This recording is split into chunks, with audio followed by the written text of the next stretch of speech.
You have now arrived at Stadium and Gale. The snap, the kick, it's been blocked again! Oh my!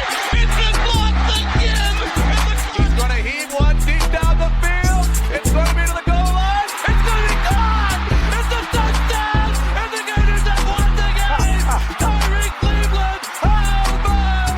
I can't believe what I just saw! Dropping back to throw, pops and fires the ball over the middle. It's Corey! It's Corey! Got a touchdown! Corey got a touchdown! Oh man! Corey's got a touchdown! Hands it off to Harmon. He comes back. Say goodbye.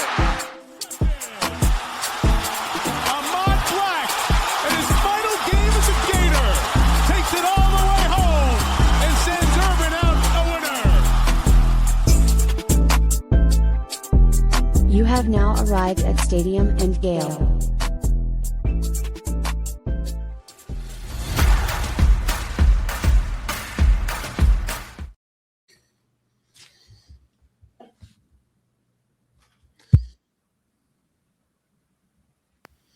Yeah. Boys and girls, ladies and gents, welcome to another episode of Stadium and Gale. It's your boy Corey. It's Dan. Delatorre. And your boy J Scott 25. What it do, y'all boys? What up, 2-5? Yes, sir. Good to have y'all boys back, man. What's good? Likewise, man. Good to be back, man. Happy holiday. I hope everybody Christmas was well. Shout out to the listeners. Everybody hit like, retweet, share, comment. We appreciate y'all for joining. I hope everybody's holiday was fire. Yeah, I was down in South Florida. It's always good to be around. I've got two nephews, and so watching them on Christmas is kind of the highlight of Christmas. But got the chance to spend time with family, see some friends that are down there, and then just enjoy the holidays. Always enjoy being down there. And then I was supposed to go to New Orleans to see Sarah's family for 2 days, and then my flight kept getting delayed, and it just didn't make sense anymore. So got to have a little guys weekend down here, played some golf, went out boating, hung out with the boys to watch some meaningless bowl games and NFL on Saturday, but ultimately a great time, ready for New Year's and ready for the new year. Nice, man. Nice. Jordan, go ahead. Me? Man, not a whole lot, bro. Appreciating the downtime, touching a lot of grass. My daughter's first semester back. This is her first time coming back from a college break, right?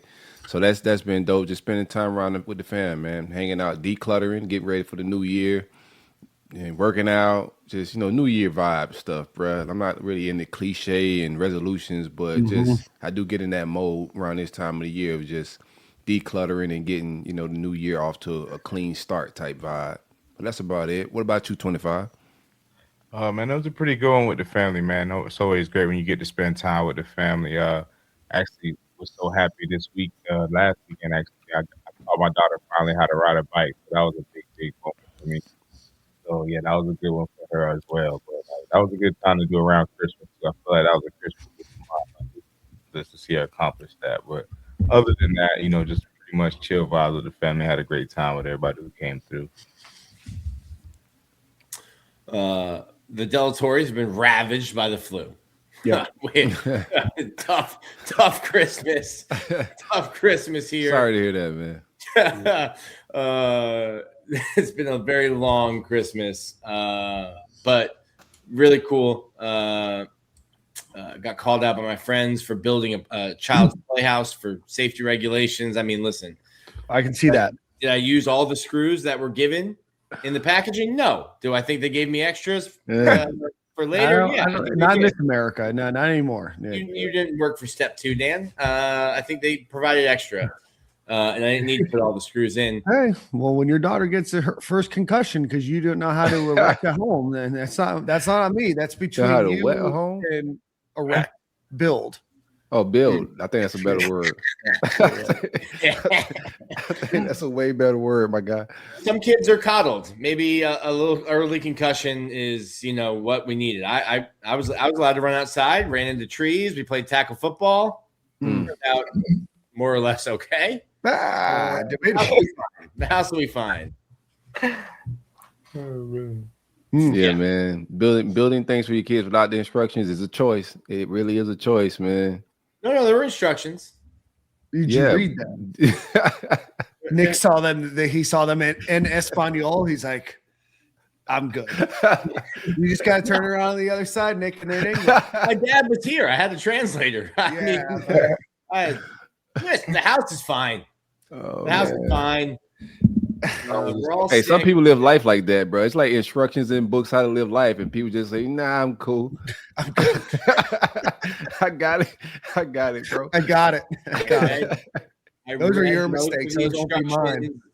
I used a drill. I used power tools. It was big dad mode. Well, I hope Frankie stays safe. If I was your wife, if I was a close relative, and even as a friend, I'm going to say you might want to just shake it, make sure that it's sturdy. Yeah. Make sure she's not inside when I shake it. Yeah, definitely. That's between you and DCF then. You know what I mean? I'm out of the picture. I'm out of the picture at that point.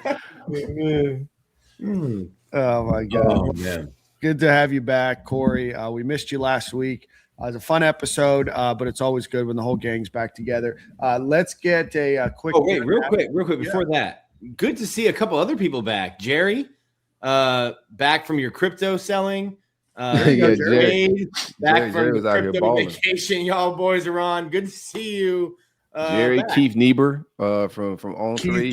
Keith Niebuhr. Keith's back. Did y'all go halvesies on a jet, or how does that work with the crypto? Just happy you want to hit that membership with the crypto?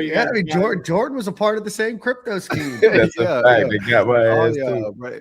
They got through the Gator community pretty quick there, man. Right. I almost applied. Good advice. Don't click on DMs from people you when don't I seen know. Jerry had a jet, I was like, man, I want one too. Shoot, put me on, bro. man, Ace Wade only bought a car. Jerry bought a jet. I need his crypto guy. Oh, man. And then we always got to give a shout out to Scott0020. Always the first one in here right when the stream goes live. Usually like 20 minutes before we even hit the That's go loyalty live right there, man. Scott's there. So we appreciate you, Scott. We'll give you the award for best first listener that we have. Likely to go in the portal. He used to be Harrison, but he got too rich. He's likely to go in the portal. He's likely to go in the portal. Nah, man, Ace Wade's back on Twitter as well. So go follow him. I'm about to unfollow your other page. Buy the whole company. I gotta go find your new page that you just. When y'all get new pages and I gotta follow those, then y'all may go back to your old page. Now I gotta go back to like unfollow that. Y'all killing my ratio. Gotta keep the ratio. Try to follow me twice, bro. Oh my God. Well, Corey, let's get a Brunt ad read. Then I'll do one for Dykesburg Law Group, and we'll get started.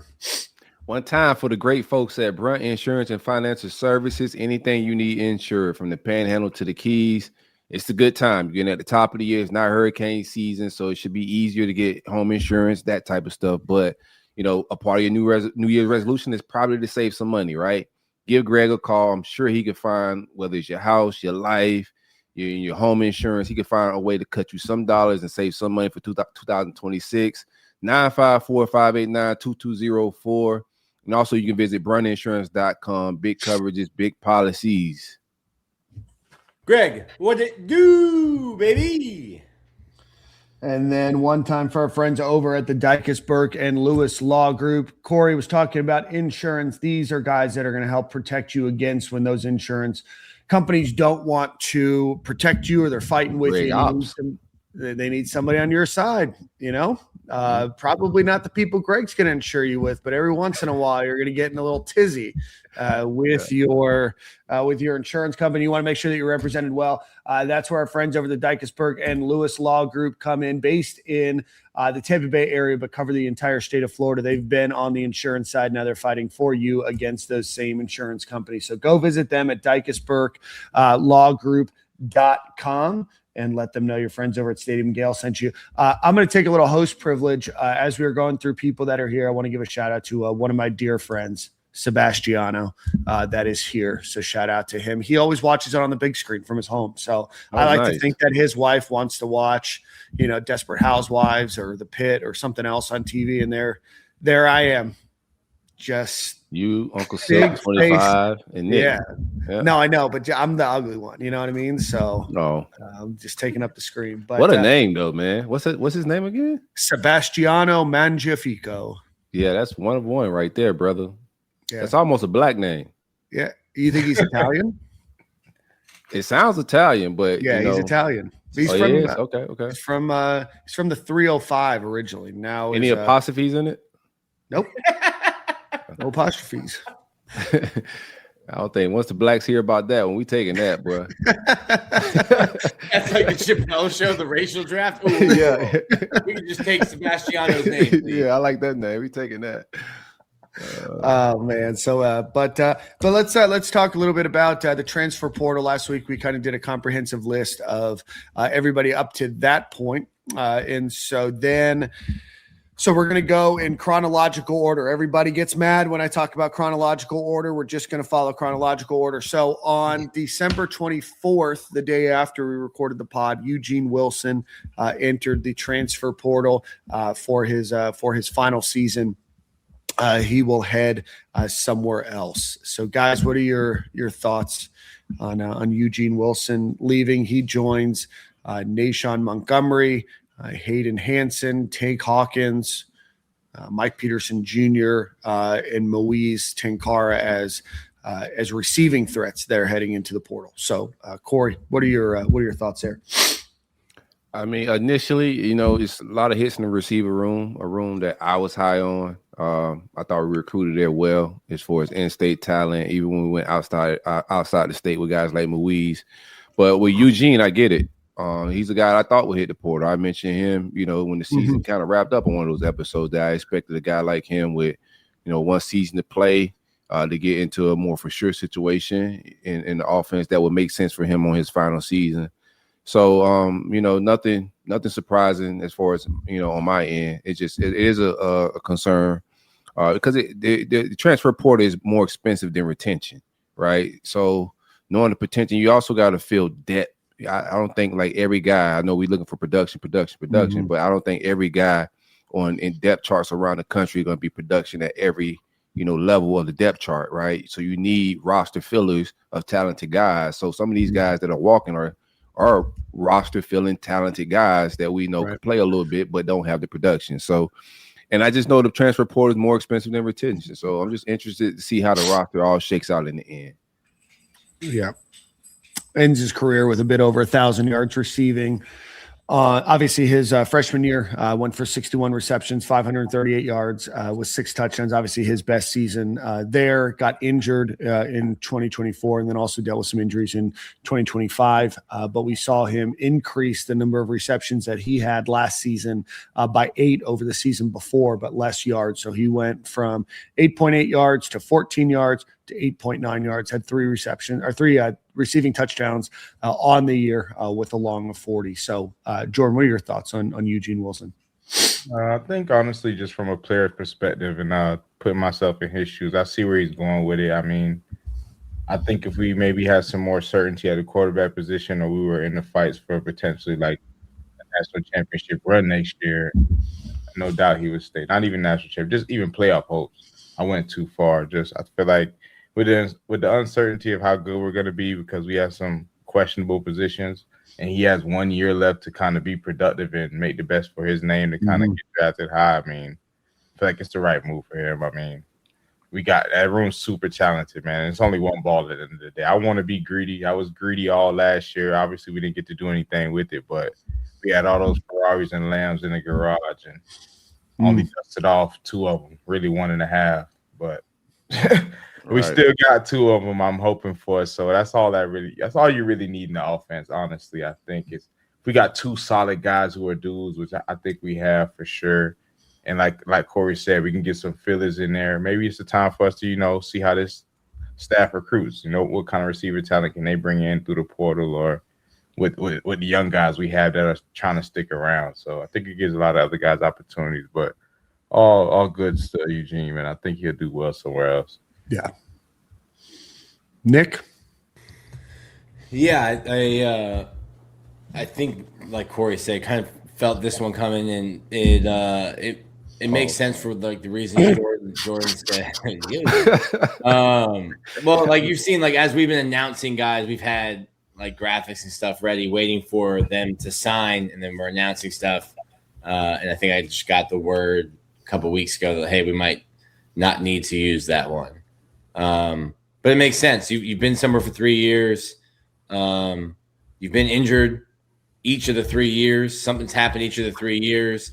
There's a ton of uncertainty. Jordan went through a coaching change, and coaches come in and they're hot and they're enthusiastic and they bring all this new energy, and it's easy to kind of get wrapped up in that. But if you take a step back, I've covered, this will be my 5th coaching staff in 13 years. So I've seen this cycle before. That's why we got gray hairs, bro. Yeah, I'll blame it on that. Dude, I didn't even have a beard when we started the show, and then it was all brown. And then you joined the show, and you started giving me gray hairs. You hit puberty on the show? That's crazy. I hit puberty. Gray hairs is a sign of puberty, but I mean, no, you said you didn't have a beard, bro. I'm sorry. Well, no, I had a beard. I didn't have one on my face. I could grow a beard. Oh, okay. My Jeez bad. Louise. I'm gonna die. Are you climbing into your daughter's playhouse again? Bury me with the playhouse. Bury me under the playhouse. And I'm not going to break our chronological order, but I think it makes the same sense as the one that we'll eventually get to. It's just like, hey, who's going to be my coach? Who am I going to get developed by? Can I win? It makes even more sense for a guy who's going into his last year of eligibility, going into his 4th year of like, hey, what does next year look like for me? Who is the guy throwing me the ball? What does the offense look like? Because you're not a freshman. You're going into your last year. You've got. I think he has 2 years. I think he redshirted last year. The only playing 4? Yeah. Ideally, you don't want to use those 2 years with all. Yeah. He needs one. Like his injury concerns and everything he got going on. Like I think he needs one good year. Yeah, and then get out of here. Yeah, you're right, Dan. He was a redshirt sophomore. Thanks. Nailed it. Not going up for the good guys. But yeah, does it hurt? Yeah. He's a good player. He's going, and we said this last week too. Like, I think Muiz Tankara is going to be a good player. I think Nashawn Montgomery is going to be a good player. I think Katie Daniels is going to be a good player. They're going to be good players somewhere else.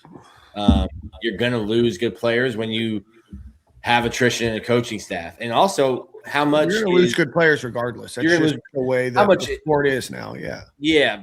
Well, yes, 100%. But also, how much of it is we don't have a second transfer portal period anymore. Unless you're graduating or your coach leaves in the spring, you don't have another transfer portal period that you used to have the last 3, 4, 5 years. Right. Unless you graduate or something weird. Unless you graduate or your coach gets fired or leaves. Unless your coach is on that Sharon Moore path. Sharon crash out. More crash out package. Yeah, unless the crash out starter kit. Not even the starter kit, unless you went and you bought the extra advanced pack. You definitely got the elevated experience. It comes with a butter knife. No. Too far. You're going to see more guys, and I wonder if we're going to see guys just announce that they enter and test the portal and come back. I'm not saying that that's what Eugene will do, but I'm wondering if you'll see that across the country just because guys don't have the opportunity to get into the portal until this time next year. This is going to be 2027. I'm trying to bring about some spirited debate, and so I think that there's going to be some thoughts here, and I want to try to get them. Do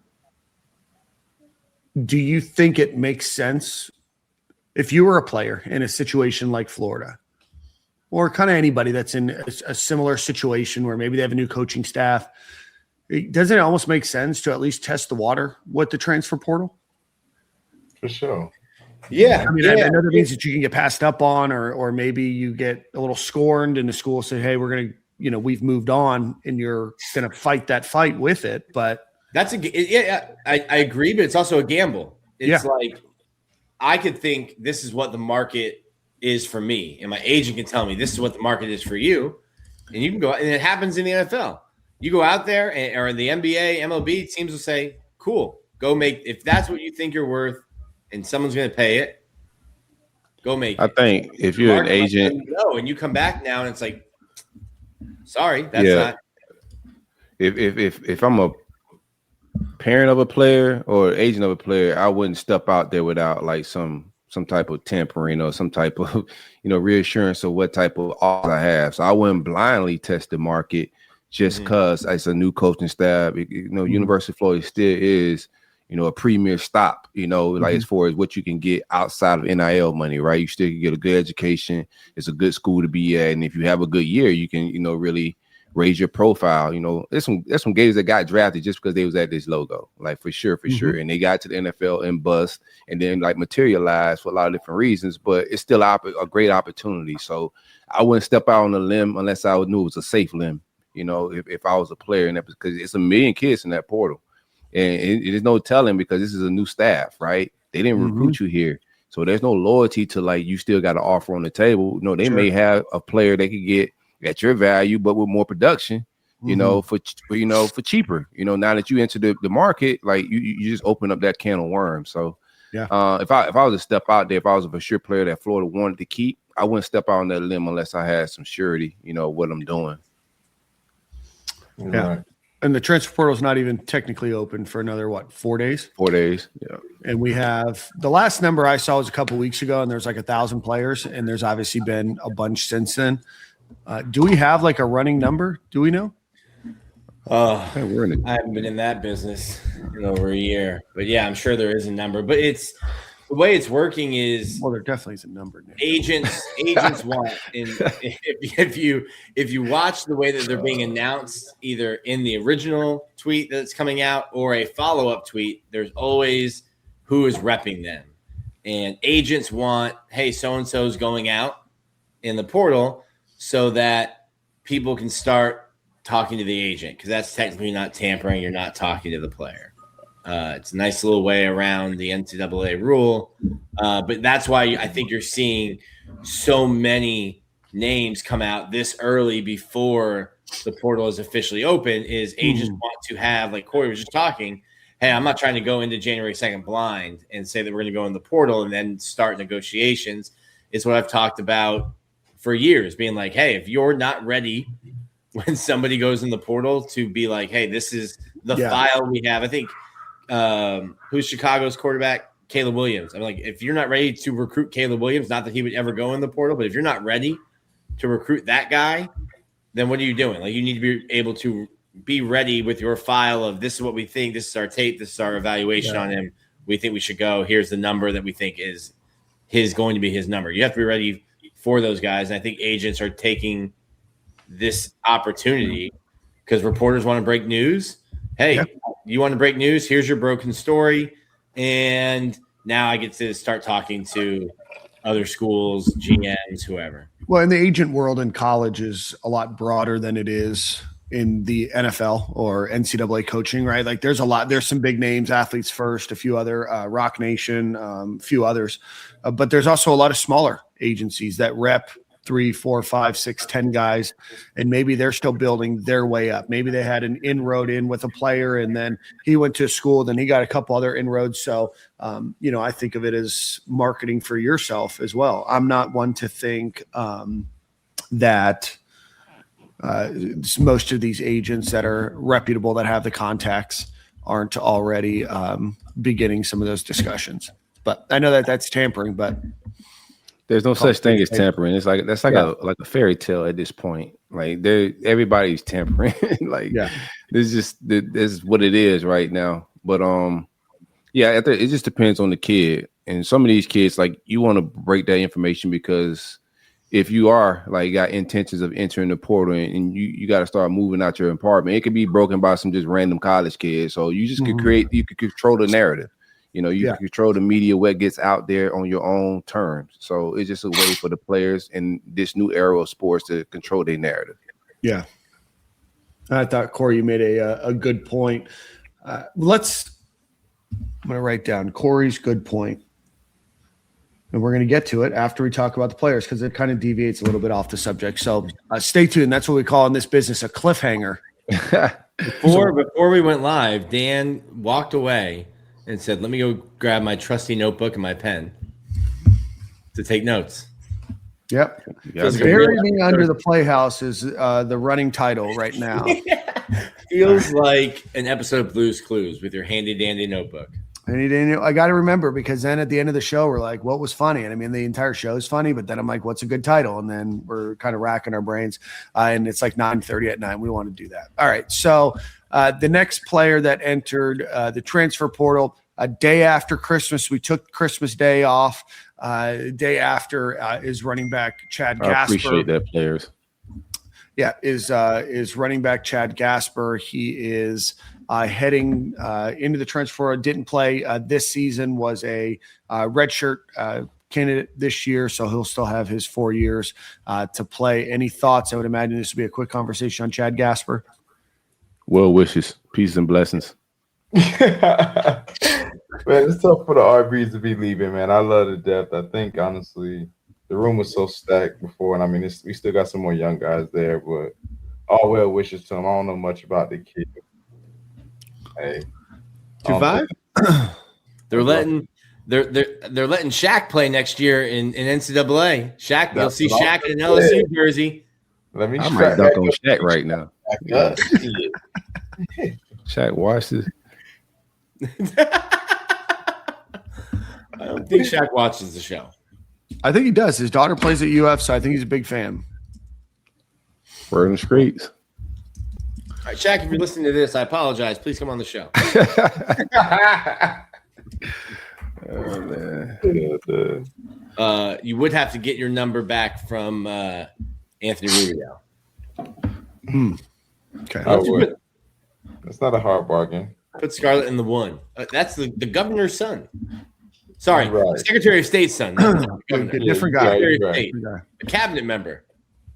Listener of this show. Follower of. Where it's been going, he may hit the portal on us too. No. Rubio going on down to Tulane when he scored the TD. They want to pee. Well wishes, my brother. Nah, my boy Well wishes to Rubio, man. All right. It's a great story. It was. All right. So then from there, Agent Zero, Sharif Denson entered the transfer portal as well. A bit of an up and down career at UF. Ended the season with 39 solo tackles, 13 assisted tackles, and 1 pass deflected on the year. Ended up with 1 interception. That was last season, 2 sacks, and 1 fumble recovery in his career. Yeah, it's one I think we all seen it coming just from like this, subliminal tweets and regular, just straightforward tweets that got deleted, right? We kind of expecting that from Denson. That room, I'm not sure if that Will Harris was coaching the Nichols, but it seemed like that they all took a step back. Aaron Gates was out unhealthy. I don't know if he's returning. That's another we got our eye on. But the DB room is starting to get creepily thin as well. We got to keep an eye on that. And I don't know. I thought we recruited well at both those positions, DB and receiver. We got a lot of the top guys in state. The state of Florida is one of the top places you want to get receivers and DBs from. We got the top guys, creme de la creme in state of those positions. So I want to keep those rooms intact, but it is what it is. You can't keep everybody. It's not a huge loss. I think you replace Denson, but losing Aaron Gates would be, I think, a blow to like any type of continuity, I would say. It's been tough for us to get a good nickel, period, since Chauncey Gardner. Mm-hmm. Yeah, Aaron Gates, I guess we'll go over the players that are coming back. I mean, again, I think this goes back to your point, Corey, maybe not the best player on the team or best player on the defense, but again, it's a depth piece, a guy that has a lot of snaps under his belt, and you just run the risk of not being able to replace with somebody better, right? There's obviously going to be 105 guys on the Gators roster next year, whatever the number is. But you just kind of run the risk. And this isn't a Sharif Denson comment. This is just kind of a comment that just kind of compounds over all of the guys that have entered the transfer portal is that there's going to be some that you get that are probably better than guys that are leaving. And then there's going to be some guys that are maybe not as good, or maybe it doesn't translate as well from a G5 school to the SEC or from wherever they come from. And that's a concern that I have just because we don't know. Right. And I think it was Bud Davis today tweeted it. He's like, it's okay to have like an opinion of like, I don't know what this means about the transfer portals, about what the transfer portal is going to look like, or what even the team's going to look like next year. There's other things that you can look at to see, what the trajectory of the program looks like from a recruiting perspective, a scheme perspective. I think that they're going to naturally get some more wins next year. Just the schedule is a little bit easier, and I hope they're able to put it together. But I've said that a lot over the 6.5 years we've been doing the show, and the last 15 years that the Gators have been struggling with this up and down mediocrity of like, I hope it can't get worse. But at least the schedule plays out a little bit nicer next year. You grew a beard. I did grow a beard. Yep. Lost some hair along the way. I have to wear a hat because of this podcast. This podcast. Oh man, ridiculous. That's funny. No, but I feel like wearing a hat. I feel like obviously we've been losing a lot of just dudes in the secondary to the portal as well, but I kind of feel like that was kind of our weakest position on the defense last year. Obviously, we lost some guys to the draft and to the portal as well inside the box, but I wouldn't be too opposed to getting a fresh start at DB. Obviously, I got some young guys I want to keep late in the year. Some guys kind of impressed me, but overall, I wasn't too I'm not too mad as I am about the receivers. Let me put it like that. I think our receivers are way better than our defensive backs, obviously, but I think just the back end was just a weak link to our defense if it was any last year.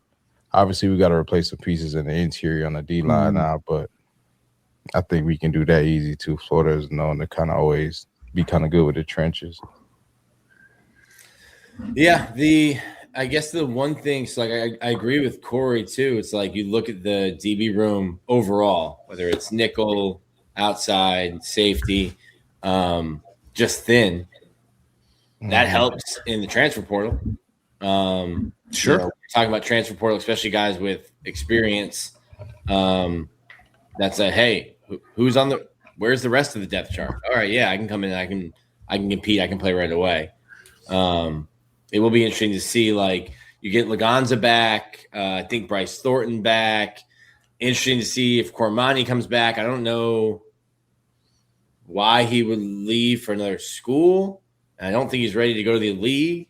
It would make sense for him to come back, but there's a lot of opportunity in the secondary. Right. Because you're going to be replacing Devin Moore. You get Dejon Johnson back, right? You get Cormani back.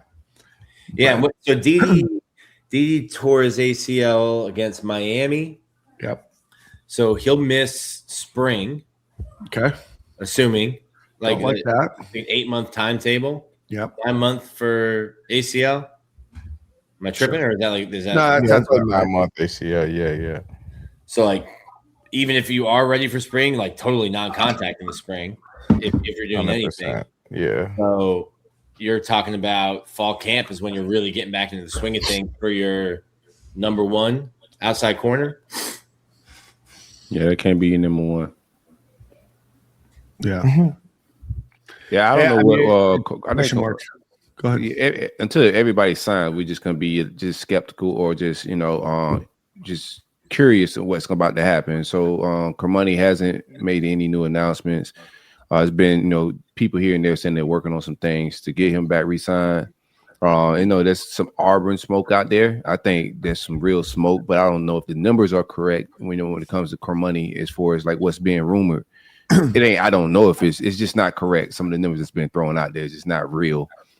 Just speaking with some guys that are on the Auburn side, with DBD, the DB coach over there, I got a relationship with.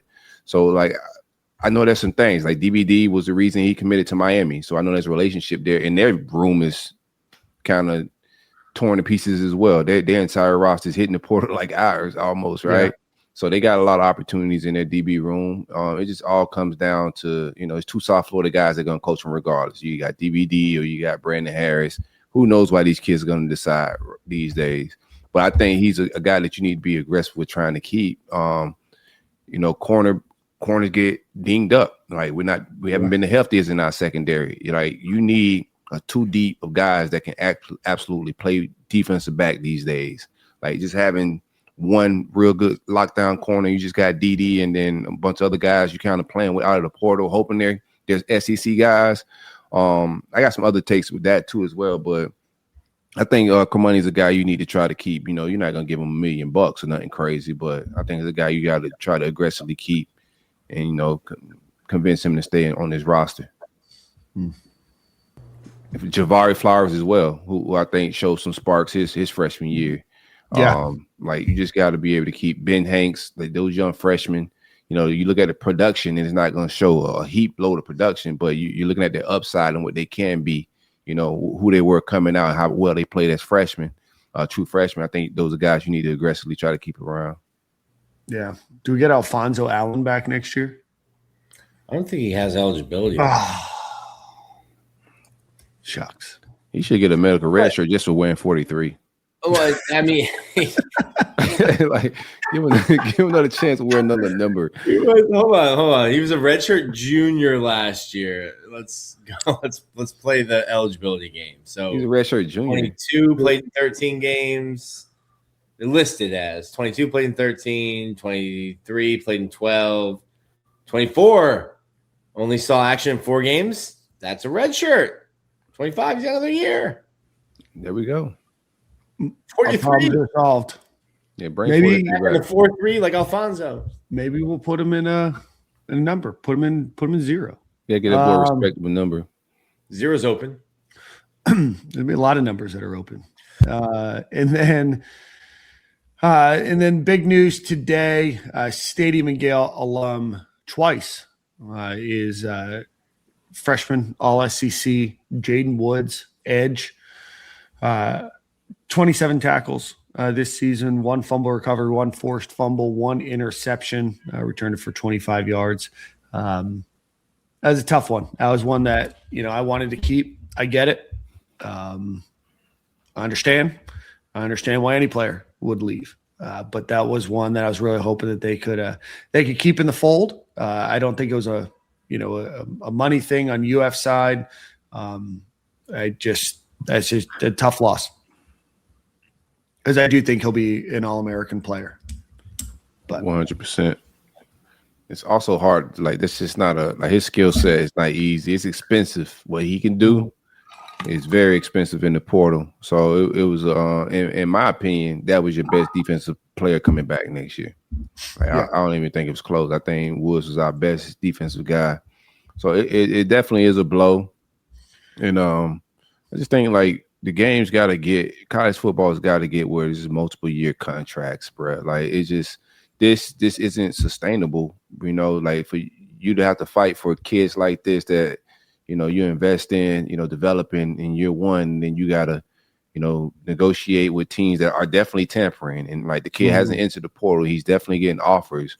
Like, I don't think it's sustainable for, like, fans. And we can get into that conversation later, but I don't think it's sustainable model for fandom and a whole lot of other things, bro. Like, that's devastating for us to be able to lose a player like that. It's a money game, right? Whoever got the biggest money could go just poach players.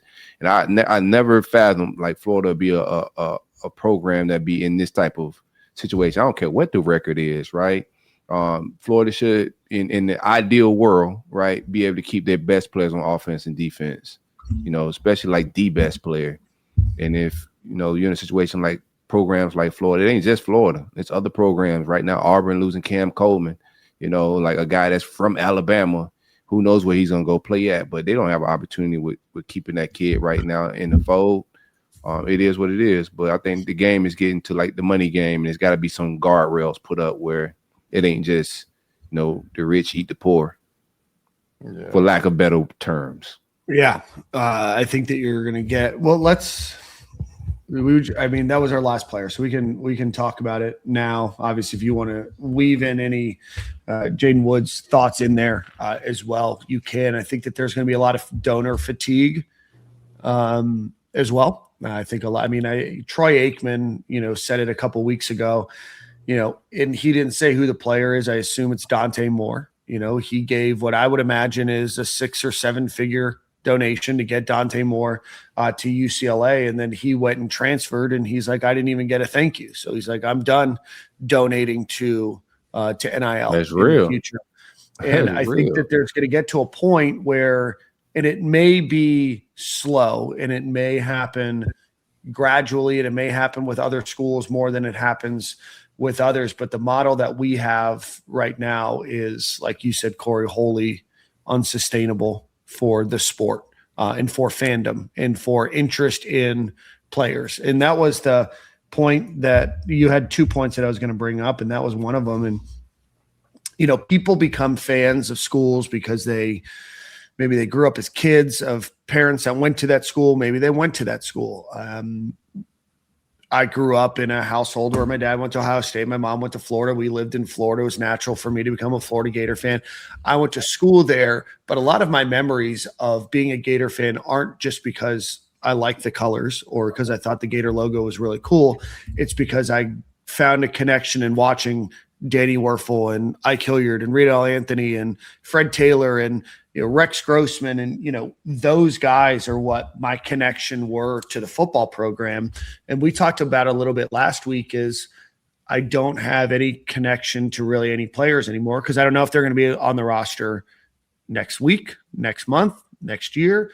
And now it's become a point where I'm just going to rock with who's ever on the roster when the team kicks off in August, and I'll lose my connection to them in December and hope that they come back, and we'll just do that forever. Yeah. It's tough, man. Like I tweeted out, I was like, my fandom started because of like guys in the community, that I watched play ball, Fred, Rutt, Lewis Oliver, I could go on and on, Riedel. Those guys are a reason, I became a Gator fan because it was just in our whole community. Like Belle Glade is a Gator town for a lot of that reasons. Most of the players went there, and we had to cheer these guys along because familiarity, right? We know those guys. And then, even with the Swamp Kings, when you watch those documentaries, and I show my son, we watch it like those guys, like it wasn't just the winning of a national championship and just the logo. It was the personalities on that team, right? From Tim Tebow, his faith and, those storylines behind that, right? Brandon Spikes and, him gouging eyes out. I don't care if it was like wild football shenanigans, but that's what you fell in love with. Like the Ahmad Black story, him wearing 35, him being a 3-star, coming there with 2 other 5-stars from Lakeland, but him being, a guy that made big plays. Those storylines, we're losing that, right? And, you having like players like Etienne who come here as a freshman and play right away. And there's so much promise. Like, man, we got this guy. Like in the old days, like, we got this guy for 3 years. Yeah. That's a positive. Even when you stunk, you was gonna have a dog and a killer like Vernon Hargraves. When we even was bad with Muschamp, we knew Vern was gonna lock down one side of the field and go crazy. And I was showing up to watch Vern every Saturday because I know he's pulling up to put in work. You losing that, man. If Vern was playing now, he'd be gone. Right? A lot of those players, Dante Fowler, he'd be gone.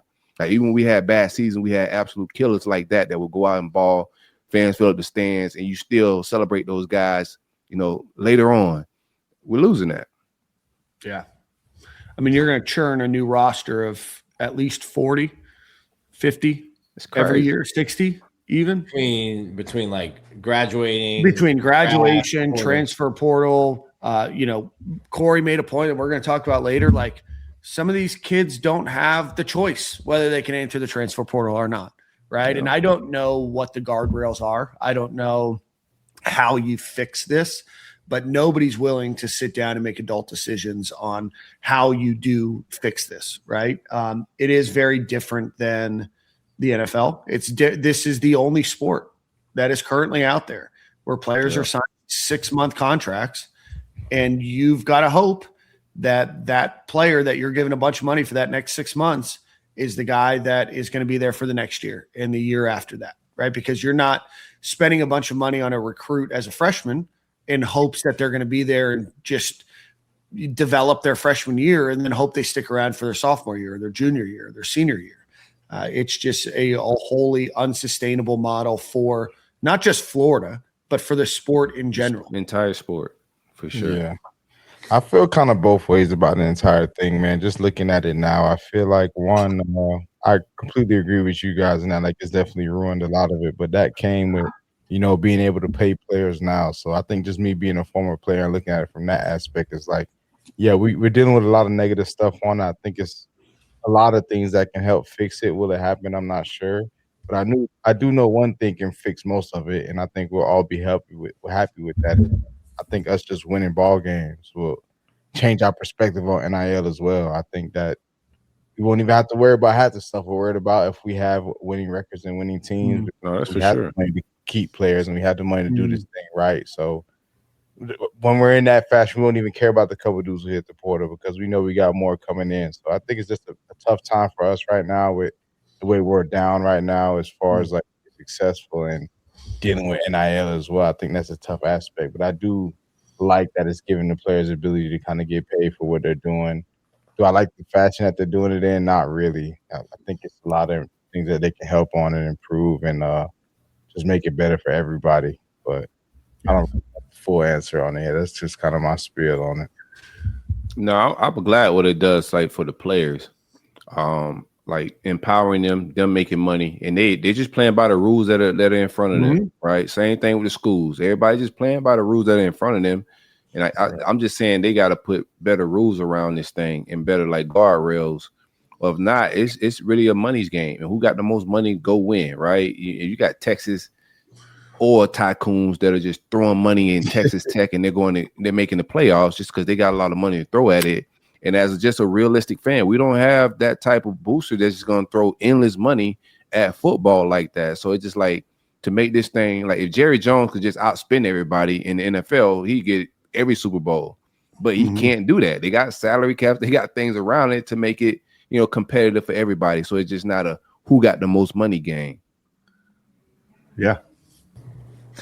Yeah, well, it also makes sense for the NFL to do it because it mitigates how much they make, but it also greatly lowers the floor. It makes sense for them to revenue share and then to do all that. But it's no one, like when they made NIL, it was like, hey, we'll be able to put some names on some jerseys and we'll sell those and that'll be fine. And it was just like, that was my guy. You gave SMU the death penalty. 40 years ago. Like you think people are like, I guess we can't do that. And like stuff was happening 40 years ago before I was born. Yeah. It was never going to be what the idealistic version of what you thought NIL was going to be for the major schools in the major sports. It's not even that way for for baseball. For softball, Texas Tech, that Cody guy who runs their collective sold his company for $1 billion. Everybody a lot of money. They don't care if you play volleyball, cricket. Yeah, they give the pitcher $1 million. $1 million. Everybody, bro, they don't care. Hey, softball pitcher $1 million, and they lost to Texas. Speed walkers, $1 million NIL deal. Like what? He came out in an interview and said, "Hey, we saw like a window before the Haas settlement came, where you could pay somebody, you didn't have to put it through any kind of system. It didn't have to be, no one was going to look at it." And he goes, and we thought we had a chance. We had a small window that was going to be closing to make a run and a playoff and a championship. And that's what they did this year. It's changed somewhat now with NIL Go and with the House settlement. But I think the thing that the schools don't want, and the schools, make no mistake about it, the schools tell the NCAA what to do. The schools give it's not the NCAA's fault. The NCAA the power to govern. They work for the school. The schools hire the NCAA. Yeah. So we can shake our fist at the NCAA and not like it, but the schools could just do away with it if they wanted to. It's the schools don't want to make the players employees, and everyone talks about collective bargaining. You would need to make the players employees to then collective bargain.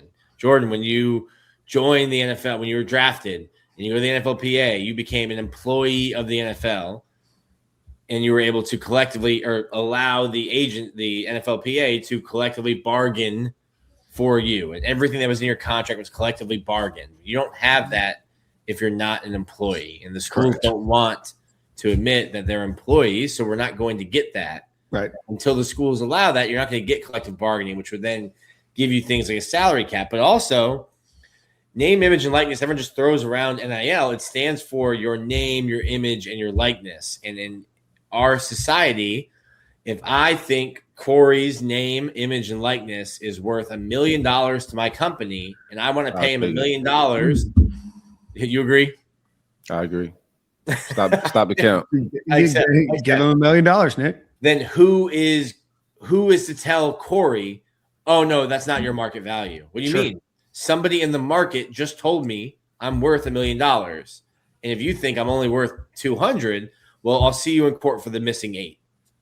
And you can explain to a judge why this company or this person who owns a business thought I was worth $1 million, but your algorithm said I wasn't. And we're going to figure out the money in the middle. Right. So even if you get a salary cap, you can have then sponsorship deals with third-party companies.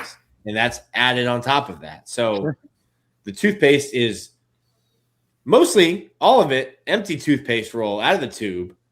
Much easier to get it out of the tube than to put it back in.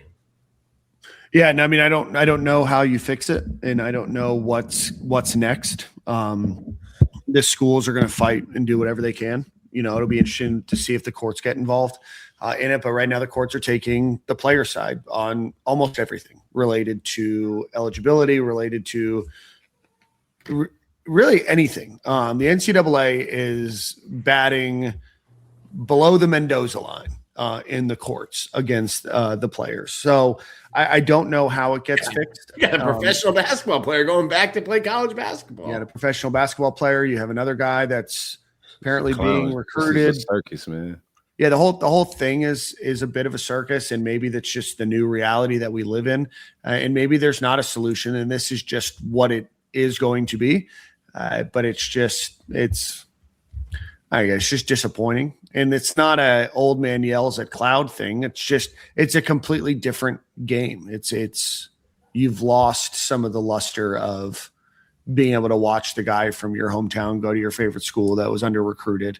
And maybe you just can still cheer that person on. He just might go from Florida to Tulane to West Virginia to Ohio State and make the NFL. And that's I want to see from this totality, the way the game's going, how many prospects, right? If I'm a high 4-star, low 5-star, or even a 5-star, right? It will probably make more sense for me to go somewhere where I could play my freshman year and up my value, where I know I could go and start my freshman year and get reps, right? Mm-hmm. Because if you go to a program an SEC program, Georgia, Alabama, Florida, any of those programs, or even say like a Miami, and you playing your freshman year as a 5-star, you don't play a lot. That next year, they're going to ask you to take a pay cut because of your production on paper, right? Mm-hmm. So they got you on campus, but when it's time to renegotiate, they're going to go by what you put on the field because they got to pay guys by what they're doing. It almost makes more sense because you see the smaller level G5 guys are going to get bigger deals in the transfer portal right now. Guys that may play 1 year in G5 are going to get paid more than a 5-star from last year. Right now, that's happening. So I want to see is this eventually going to change where some of these kids are just going to go get that immediate, where they get maybe the same pay, but snaps, I could play right away. I could jump right to the top of this and I can hit the portal again next year or even increase my money to, a higher level, by getting just reps right away as a freshman because people are not with the waiting and developing like they used to. No. I wonder what the trickle down effects are. If you're muted, you're muted, Jordan. Oh, you're still muted. Your mic is muted. Mike's in the portal. The mic's in the portal. No. Is there a button on your mic? Hayes, get the graphic ready. Jordan, is there a button get on the your mic? graphic ready. Jordan's mic's in the portal. Hayes Fawcett about to drop a graphic. I got it. There we go. Hey, shout out to Florida Victorious. We got re-signed to a new deal. But no, man, I was saying, I think, is that a good or a bad thing? I think it's kind of good when you really sit down and think about it. You got guys that will waste years and you really get to see them put good stuff on tape and watch some good football. So now I think it's going to turn the wheel and not having guys sit behind other guys. They're going to take their opportunities elsewhere and you get to see them shine for a full 3 years versus let's just say what was that? Even Georgia a couple years ago when I was playing, they had Todd Gurley, Nick Chubb, Sony Michel. Like you got to watch those guys, and they got not as much carries if they would have all been on separate teams and able to been a real featured back. You feel me? Like that's the type of situation now to where all three of those guys will be at different teams shining and balling. So you're not missing out on guys really putting on good stuff. Obviously, as a program, you're sad because you can't retain three studs like that and have like the big packed room, a Hall of Fame room like you wanted to anymore. But hey, I mean, that's what you got to start getting better at recruiting and kind of find the underdogs and find the stuff. It's not so much easy as, hey, I'm Florida and I can get all the 5 stars because I'm Florida. And that's what it is now. It's now a money game, and as well as how can you spread out your offense and make everybody happy to want to stay kind of deal. So it's definitely a lot more moving pieces for the coaches as well. I remember that Georgia defense when Dan Mullen finally like thumbed his nose at all of us and was like, yeah, sure. You want Anthony Richardson to start? He's starting against Georgia. And we were all like, whoa. Not against that defense. That defense had like 3 Pro Bowl defensive lines that they just rotated throughout the entire game. And you're like, any other week, Dan? Not this one. Not this one right here. That's funny. I don't know that I think Bud Elliott had a good tweet. It was when like Tulane and JMU both got in to the college football playoff. And he was like, because of the portal and because of NIL, the top 30 teams in the country have been closer in talent than they ever have been in the history of college football. And he goes, but because we have some weird rules, we have to let teams who aren't in the top 30 into this tournament. And so I wonder, it's like, does a school like Tulane then, I mean, John Sumrall lost 14 players, like legit players, starters, guys who were getting depth after last season, before this season that just finished for them. I saw another coach who I can't remember. Maybe it was UTSA. Their coach was talking about like, we might have 20 guys not playing our bowl game because their agents have told them, don't play in the bowl game because we're going to go in the portal and you can't get hurt. And other schools are saying, if you don't play in the bowl game, here's the number. And he's like, we're just going to have, we can't afford to have our guys. And then you've got all these other schools who are just treated like the minor leagues. and you become a feeder program. I mean, if we're not careful, we might turn it to one, man. Like, that's what it becomes. Like some of these, we would be the most expensive AAA in the history of sports. That's a fact because everybody out here won't lose expensive. Yeah, you won't lose like all of them, but I think like losing your premier guys to like the Ohio States and like contenders of the world, right? That just, and I think too, like the shift of SEC is going to move. I think Big Ten is going to be the big dog conference just from old money and the way they're just throwing money around. I think it's going to be a Texas thing and Big Ten if they don't change the rules, just from old alumni money that people are just down to throw money around at sports. I think SEC is going to lose some momentum in being able to get kids because the best football players play in the South. That's the advantage that SEC has and a lot of Southern teams have is the best football players play down here. But if it turns to a money game and who got the most money, I think Big Ten can play a different type of ball game than the SEC with what the future looks like in football. I mean, if Stanford can get some of their folks on board with football, I mean, I was about to say, good luck. West Coast may do something too. They got some money over there on the West Coast. Yeah, or like Oregon's Big Ten team now, right? I don't think they care like that. Andrew Luck's that's what I was starting to care. I feel like no, not like there's some outliers. I just don't think the West Coast cares about football like that. True. I mean, they cared a lot when USC was winning national championships. They cared a lot when Stanford was good with Andrew Luck. I mean, I'm not saying that it doesn't exist. I mean, Utah's been a perennial pretty good team. Arizona State's had their come up a little bit. Oregon's been really good. Washington's, played for a national championship a couple of years ago. I'm not trying to tell you you're wrong. I think that similar to the Northeast, there's a lot less interest in college football, but it only takes a couple of people that have sold their tech company for billions of dollars to be on board with you, right? We don't have a lot of billionaires, right? We have a couple, and we have one that they're really trying to get involved in football, and he's not interested, right? And so then you start to work your way down, and it's like if you can get one,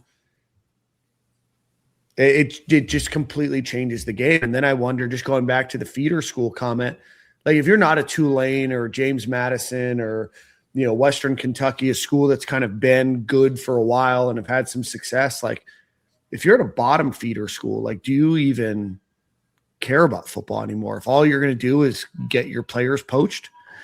I mean, you just got to be excellent at recruiting out of high school. And I think it'll make it easier for those guys to recruit out of high school, right? I mean, you can pitch that. Say you going somewhere else to a bigger school, you probably will ride the bench and be right back here. So just come here and then go get paid more instead of just going. That's what you gotta sell. That's what you got to sell. But is that sustainable to people? Then you're then asking like to say, hey, let's fund spend a bunch of money recruiting, and then hey, let's go cheer them on. I mean, Diego Pavia from New Mexico State, like losing millions of dollars in the couch cushions, and they're not looking for an ROI. At Tulane boosters, you don't think they're looking for ROI?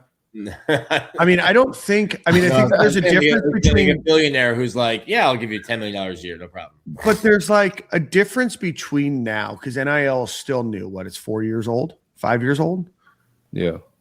It's going to be around in this iteration for a long time. So it's maybe not in year 5, might be year 10, might be in year 20. It might be when that booster you have dies and his kids are like, why am I giving $6 million a year to the school that my dad went to when I can spend that on a new plane or a new house, or I want to collect art or do whatever. So it's just a constant churn where I think you're going to get fatigue. I could be wrong. I've been wrong on the show.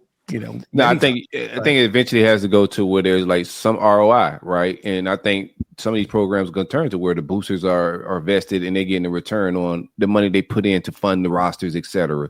You got a modern day like Jerry Jones type booster that's funding at the top of this thing. He gets a kickback on how well the team does profit wise. That's going to eventually be a thing, in my opinion. I think that's the only thing that makes sense. Like continuing, rich guys aren't rich because they just throw money out the window at fun things. They're rich because they're smart with their money, and they're going to want to return on these type of investments, like paying a kid, like Troy Aikman said, you pay a quarterback to come here 1 year. He got hella money. Troy Aikman is filthy rich, but he nip it in the bud quick. Like, no, I didn't get no type of, I didn't even get a thank you letter. So, yeah, I think it's going to have to make sense from a booster standpoint, like in the future, if they're tied in like an owner or like a vested like investor of the program in some facet. But you will always get a thank you letter from us. Thank you, Troy. Make sure you get your letter. Send your money to Florida. We will get you a letter, video. You probably even know who Troy is. Troy who? Man, like what did he play? Golf? The TV guy? The TV guy. The commentator. What does he know about playing football? Yeah, I don't know. It's going to be a really interesting real-time, real-life case study. Well, let's get into his second point, because I think hold on. Yeah. We've got bills to pay. We're going to do 2 ad reads again. One time for our friends over at Game Time Sidekicks. I got one of these for myself for Christmas. Oh, I didn't do the Christmas thing, bro. Is it too late? No, you can still do it, I think. Okay. Yeah. Nick, the boys stay hot, man. The boys stay hot. Big basketball win over Dartmouth today. So go visit our friends over at Game Time Sidekicks. It's going to keep your hot drinks hot and your cold drinks cold. Great cup, great price. Very fast shipping is going to get to you in just a couple of days.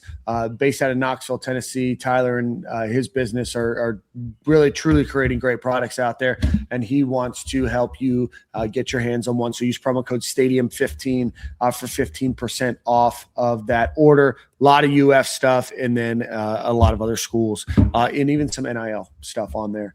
If you want to get a DJ Lagway cup, I think he's trying to offload a bunch of those. And then one time for our friends over at Home Field Apparel, go visit Home Field Apparel. Use promo code Stadium and Gale. You know them. They've been around for a long time. Soft cotton, vintage, retro logos, great designs, really, really cool products. Go visit homefieldapparel.com. Use promo code Stadium and Gale at checkout. All right, Nick, sorry to interrupt. Go ahead. I don't know what I was saying. You were going to say it was probably about pushing guys out. Corey's other point? Oh, yeah. So what I thought, my first thought was, all right, having 2 transfer portals, coaches, not just Billy Napier, many coaches would say the spring transfer portal is less talented and more expensive. And I thought, okay, well, if you move it to one portal, maybe that will help. But I think guys being able to transfer as much as they want, there is no consequence for every year just saying, hey, bag bigger? Oh, no, it's not. All right, I'll come back. Right. Hey, is the bag bigger? But there are guys on the roster, especially when coaches could just have a great recruiting class. And, ooh, shoot, numbers are different now. Sorry, we don't have a spot for you anymore. Should that kid have to sit out a year? Like, that's not fair. If I wanted to stay here and now all of a sudden my position coach tells me, hey, we don't have a spot for you anymore. Or, hey, we do have a spot for you, but it's 15th offensive lineman, 9th right guard. Like, that's going to be your spot. And we don't want to give you a scholarship for that. Yeah. Guys get pushed out all the time. Every single school across the country. It happens. I don't think the fans realize that. Like some of the comments is just be like single toward like the kid quit or he did. No, a lot of these kids didn't quit. A lot of these kids was told to hit the exit, right? So just be mindful of that when you get into some of these opinions and takes. Like these kids, this isn't a new NIL thing. This has been going on for a while. Like even before NIL, scholarships are renewable annually. Like you're not guaranteed to a 4-year scholarship when you sign that letter of intent. That's like not a real thing. Never has been. Like every year they could do exactly what Nick was saying and tell you on the depth chart, or we don't see this happening, my dude. You can stay around, but we don't really have a scholarship for you, or this is what we don't have for you. Then you got to find somewhere else to go. So, the NCAA's got to figure out a way to, I don't know if it's 2-year contract or what that look like, but it's got to make sense for both sides. And I don't think you get to like any reasonable, conclusion or solution moving forward unless, the players unionize and from the NCAA standpoint, whoever reps like the colleges, them negotiate and come to terms of what makes sense from an institution standpoint and the players to protect both sides. And I think that also protect the fandom, like us as fans being invested and still caring about this thing for the long term. Because right now, bro, fresh 40 faces, bro, I ain't finna care about you because you might be gone next year. Like, I'm gonna be honest with you, bro. Yeah, I don't care what you selling, a shirt, a jersey. I don't want to buy none of that junk, bro. Like, you gonna be gone. I think it's being in part. Sorry to cut you off, Jordan, but like being inside of like NIL and with a collective now, it's like trying to push and help build their brands, but it's also, especially when you're young and if you're a freshman, like you're new to this, and your brand is a lot of times tied to the school that you're with. And then you go and you hit the portal. It's like, all right, well, any work that you've done to build your brand, when kids are getting recruited and they're like, hey, Gator emoji, drop that follow. And then all of a sudden their followers like spike up before signing day, triple, quadruple before signing day. Then you put a different hat on. So you got a bunch of followers who don't care about you. They were only following you because you were playing them along, stringing them along because they thought you were going to go to their school. And you're not building a personal brand. You're building a brand around a team.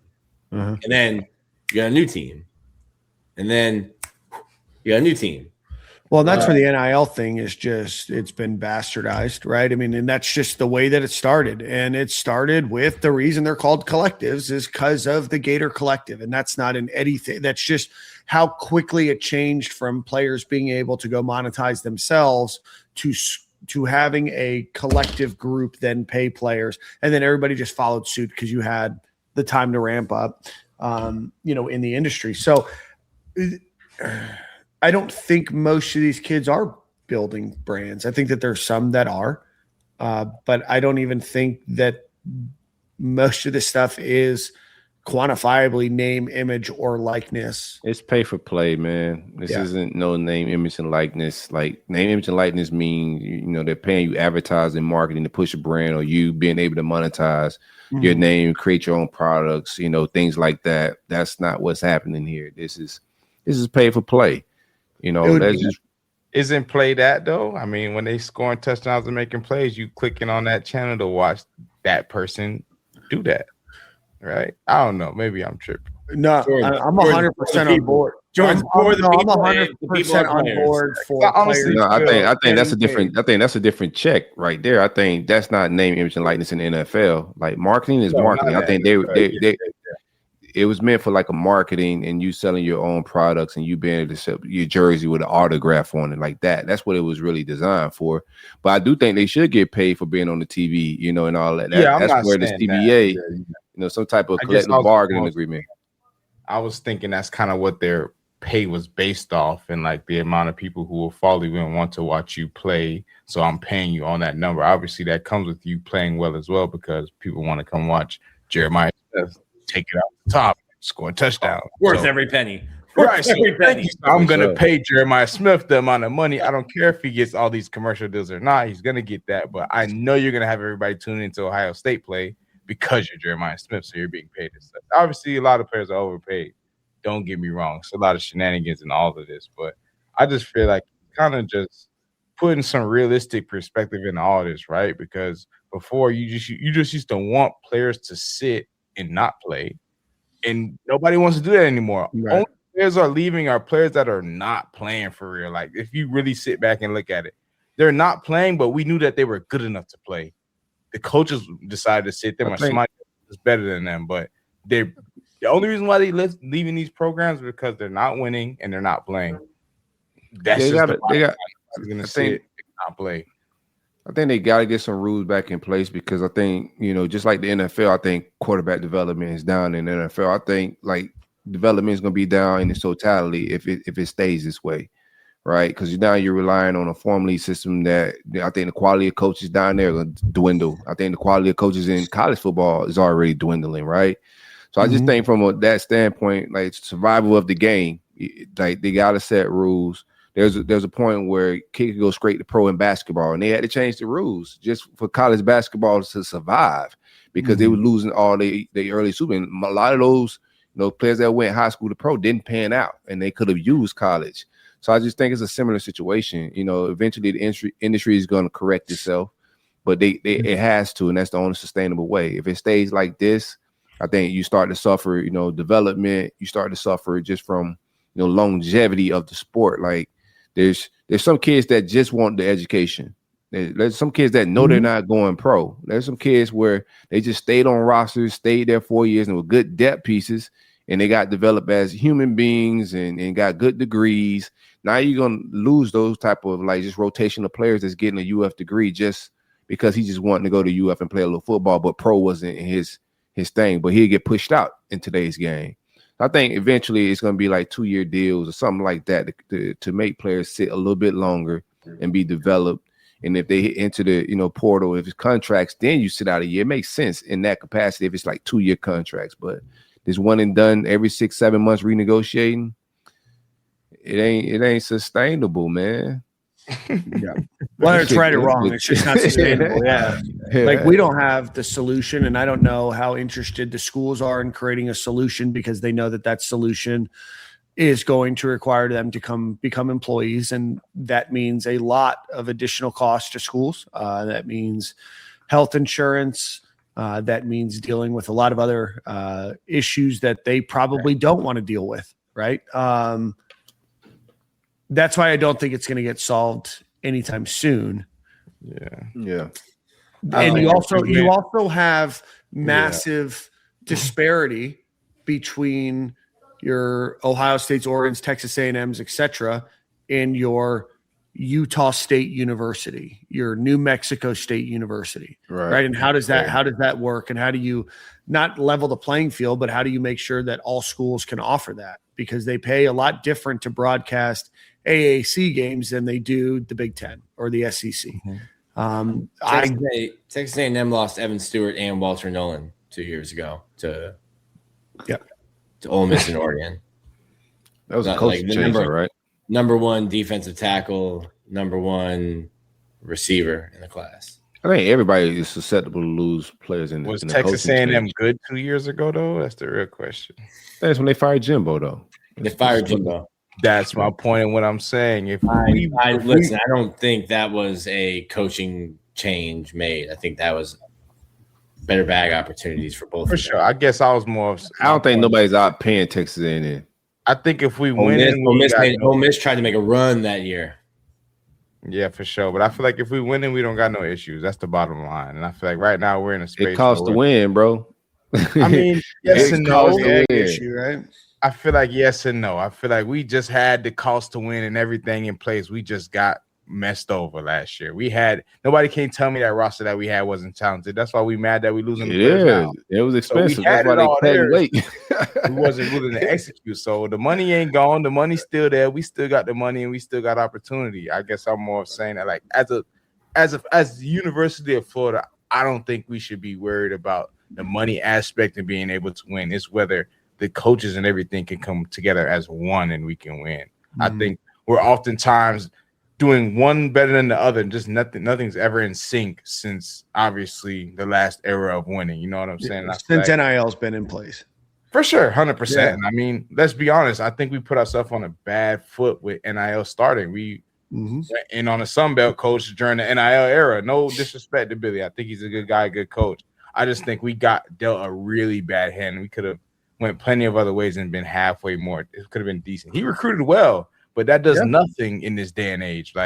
We had the recruits, we had all the players here, but now they're gone because of the entire roster just falling apart with just the uncertainty of the team and us being able to win ball games. I just feel like the fashion we went out last year was terrible. It didn't look like something that could have like nobody predicted that, right? That's what I was more feeling like in that. With our roster, I feel like even when things were going bad, we still all had hopes that games could be turned around. We had 30 yards of offense, so we're down by 6 points. Like our team was very close to winning in a lot of fashions. That's what kept hope alive for us all season long. But once we lose your starting quarterback and you're not sure of other things, it's kind of like, why am I here? Florida is a good brand, but we not winning no ball games. As an offensive guy, I don't know what's going to happen. And as a defensive guy, I'm scared of the coaches that just came in because he's a defensive guy. And he may not even like me. I was fighting for time last year, and I don't even know what it's about to be. So I see why dudes are leaving, and I think all this can be solved with us just having a somewhat winning season. It doesn't even have to be a crazy run through the playoffs and potentially national championship. It can literally just be close to the playoffs bowl game, like right outside the playoffs. And Florida will be just fine. With recruiting guys and being able to rebuild the roster for us to make it back to the top. I think we just got to knock off all this rust. Well, and I think Florida has the money, right? I mean, a lot of people bemoan our collective and the amount of money that we spend. We spend a lot of money. We've spent more money than other teams that are currently in the playoffs right now, right? So Florida has money. It's a coaching thing. There's a lot that goes into it. But yeah, I think like programs like Indiana, they're rare. They're the gem in this. So like it's only one Indiana. There's not a whole lot of like case studies of that being like they're playing the money ball being replicated. And to me, like just watching since NIL started, it's been like big dogs, people that are very aggressive when the portal open, very aggressive with trying to get the best talent, no matter the cost. And I just haven't seen. I think we've been more North Carolina State, Virginia Tech in that area with I'm just saying like we haven't been aggressive with trying to get the best quarterback in the portal, the best running back in the portal, the best receiver in the portal. We haven't been in those conversations one of these years. Not a single year have we tried to get the best absolute player was an offensive tackle, defensive tackle. We just haven't. So I don't see us in that world. And I think the teams that are going to do that, the team that we see, Ole Miss, the Texas A&Ms, the Texas Techs, like those Oregons, the team that are trying to get the absolute best players in the portal to go make a run. Those are the teams that are doing it, and I just don't see us doing it. I also don't want to end up like Texas, though. They spending big money and they getting no results. They're gonna keep spending. They like eventually it hits. Yeah, I feel it. Now they got Muschamp over there, right? Like, I'd rather conserve the money, but they got it. They having it, so they can bust it out. That's why we need rules, bro. Texas hoping they don't, every Texas program, they don't want no rules. They like, we got it, bro. We got. We see the root for cheap gas. Yeah, we don't care about like rules. Rules is for the losers. Like, keep the speed limits off the road. I got a Ferrari. So every case, and Corey's you're managing guys now, so you understand every case every player's situation, every negotiation is different. The Jaden Woods one today is not about money at all. And I don't think Florida's out of it either. We've sung his praises, like such a well-rounded young man, great head on his shoulders. I talked about every single day, Carlos, he was the only player, whether it was a freshman, junior, sophomore, senior, the only player who realized, oh, Carlos Dunlap's here. That's a first rounder. That's a Pro Bowler. That's an all-pro. Let me see if he wants to hang out after practice and work on some technique. Every single day Carlos Dunlap was there. Jaden Woods is doing that. Worked his ass off. He just wants to win. And you fired a coaching staff. Not saying they shouldn't have been fired. You fire a coaching staff. His position coach isn't retained. He wants to know who is going to develop me. Can I be developed? And can I be in the playoff next year or the year after that? There's a rumor that Texas A&M, I don't think he's going to go to Texas A&M. Why? Because the guys he knows who were recruiting him, Jay Bateman and Sean Spencer, aren't there anymore. So Texas A&M can throw money at him. He's not going to make a money decision. I thought the rumor was Texas. The rumor might be Texas, but there was also a rumor with a 2 payment offered from Texas A&M. Nice. And I'm saying that Jaden Woods is not making a money-based decision. He's thinking, who's going to develop me to help me be a first-round draft pick and get to the NFL? And at Florida, he hasn't met or worked, gone over film, been able to talk with in person the people who will be coaching him. So I think Florida will have that opportunity. I don't know that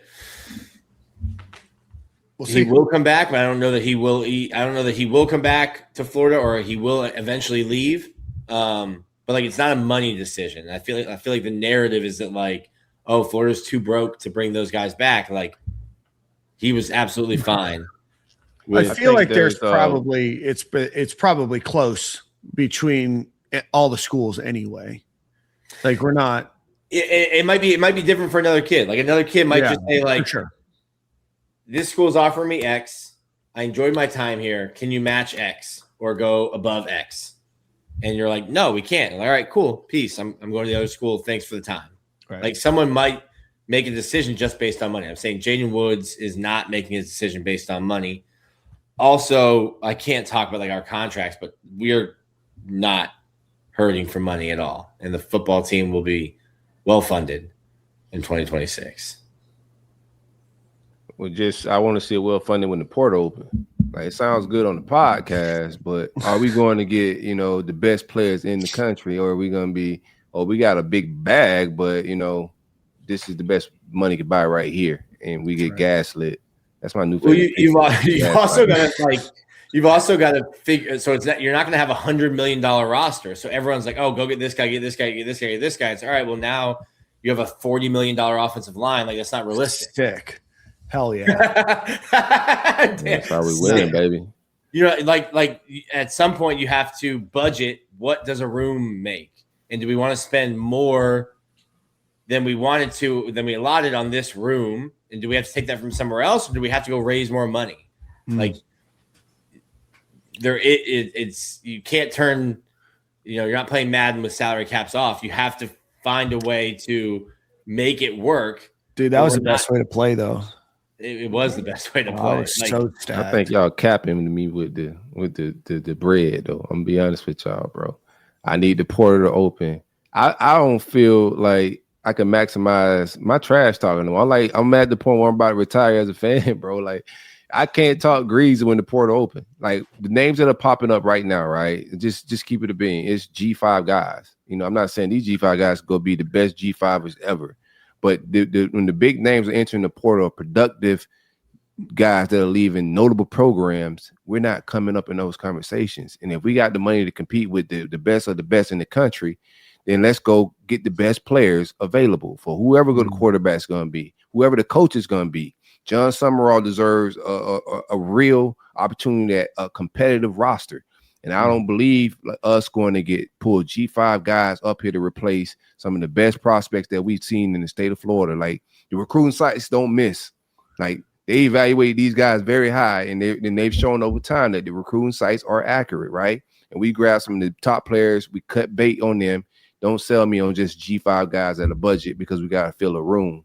Go get my starters to be the best player. Like, replace Jaden Woods. If Jaden Woods leave, then go compete for one of the best edge rushers in the country, because that's what I think he is. I think he was our best defensive player. So go get me that caliber player to replace him with. Yeah, 100%. And we don't know what this talent acquisition portal looks like under John Sumrall.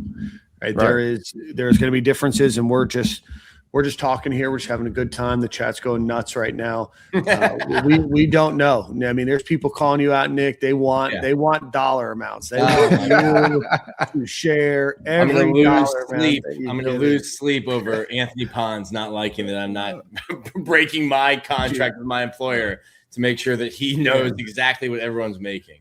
Yeah. But we appreciate people that pay us. So we forgot to shout out our friend Dubster37 that said, "What up, 2-5?" And then he said, "Retain Dallas." So that was for you, Nick. For sure. But yeah, I mean, we've got the portal opens on the second, Yeah. and then it's open for 15 days. Yeah. Well, you have 15 days to enter. Oh, yeah, 15 days to enter, and then it can happen at any time. Also, you can tell the school on the 15th, and the school might not even post it until the 17th. So you get a weird fuzzy period. Just more to click on. Yeah, hell yeah, that's what I've. Cool. Well, that was a good spirited discussion, boys. I'm excited to see great conversation where this continues to go and continue to evolve. What NIL deal? Oh, Jordan, don't listen. What NIL deal would we give Jordan? I would give if you're giving $40 million to the offensive line. Jordan would have bucked on us, bro. Jordan would have got out of here. We got to get Jordan out of here so we can have these negotiations. Get him out of here. He can't hear. I'm giving Jordan $5,000, and then for every yard, another $10,000. I'm giving Jordan everything that I own. Wow. Jordan, he has groceries delivered, so it's a lot. He was able to just to on a whim go to Europe too. So like, on a whim, yeah. Yeah. I was off by a day, so yeah. No, I quit red eye. I don't even know what the market is for running backs. Like 500 to $1 million. Depends on if Jaden Ball. Depends on Jaden Ball for real. They saying Jaden Anthony Pons is going to give you $400,000. That's what he deemed you worth. I think you're worth more than that, but Anthony thinks you're only 400. I'll take the $400K, bro. Zelle. Okay. I'll let you know. Jordan shows up next Monday with his Zelle app, just a QR code on his shirt. Hey, I'm here. Never got that payment, bro. Yeah, dude. But I don't think Anthony Pons is giving you $400,000. I don't think so. Let's see. Nick gave all Frankie's Christmas gift money to NIL. We have money. Part of getting kids is being good, not just money. Wins equals players. Thank you, Will K. 2023. See? I would have had the correct number of screws for the Playhouse if Will hadn't given away all Frankie's Christmas money. That's nuts. Terrible. Gator Bags has got you at 650. He got the bags. Hey, you see how it works? 700? Yeah, 700. Yeah, free donuts. You were about to sell out for $400K. Yeah. And then Braxton's going to give you just $100K plus an under the table deal with Geico and Porsche. I don't know how you do a deal with Geico or Porsche under the radar or under the table. Like they would probably use his name, and then the clearinghouse, so that one's got to be above board, the 100,000 below board. Good to see you, Braxton. And then Dubster 37, Boz nuts. It doesn't take this long to decide. The transfer portal's not open. So, and Jaden Ball's not in the transfer portal. So it's just, bro, this is a big decision. You know what I'm saying? Yeah, it's taking a little bit for him to reaffirm whatever, bro. It's a big decision, man. Like, I don't think he's nuts. I think it's a big decision, and he's weighing his options out, bro. It's just this is new college football. Don't take it out on the kids. They just playing by the rules, man. And he's got 1 year before he goes to the NFL, and this is an opportunity for him, whether he thinks it's at Florida, whether he thinks it's somewhere else. Yeah, and then it may not be about money, right? It ain't everything ain't in Florida's control. So that NFL Florida, money hits a lot different than NIL money. Not for everybody. Yeah, not for everybody. For him. Jordan, how many carries? How many carries do you need to give we give you all 12 games at your current age and health? Probably had to give me 999. I don't know though. I don't even want to put myself back out there. Jordan's like, listen, I'm going to fall forward. Well, yeah, I'm gonna always do that. But after that, who knows how I'm gonna feel going to bed at night. Anthony Pons gave us some money, so we'll read it here. Corey, we need you in press conferences that are asking financial questions because the reporters we have in there won't ask, so the fans know. I don't think you're going to get those answers in a press conference if Corey's asking those questions or if anybody in the world is asking those questions. Right, who let this guy in here? Last time we let you in here, Mr. Silk. What do you mean balance sheet, Mr. Silk? Get this guy out of here, man. Oh, my gosh. All right, guys, so let's get out of here. One time for our friends over at Alumni Hall, go visit alumnihall.com or go visit them in Gainesville, right off Archer Road, the largest selection of Florida Gator apparel in all of the city of Gainesville. Go check them out, again, at alumnihall.com or Alumni Hall in Gainesville. Amir Jackson is coming back. That was announced since our last show. Who else was announced since the last show? Devin Moore's going to the Senior Bowl. Lagonza Hayward's coming back. Cam James is coming back. Missing anybody else? All good. Jeremiah McLeod and Vernell Brown III is coming back. A lot of people weren't excited. I'm like, hey, man, like whether he's a legacy kid or not, like you got your best or second best offensive playmaker from 2025 coming back. Like that's worthy of excitement. Like you don't have to be angry on the internet all the time. They're entitled to the legacy kids a little bit, bro. It's just like fan entitlement. But shout out to Amir coming back, man. I thought that was a blow. I tweeted it out and people were like, "Oh, he's just the tallest midget in the room." I'm like, all right, bro. Like the kid can play. He's gonna be a good football player. He's a good tight end. He's athletic. Can he get better? Of course. But I thought he was a kid that we should keep. Glad to see he's staying. Absolutely.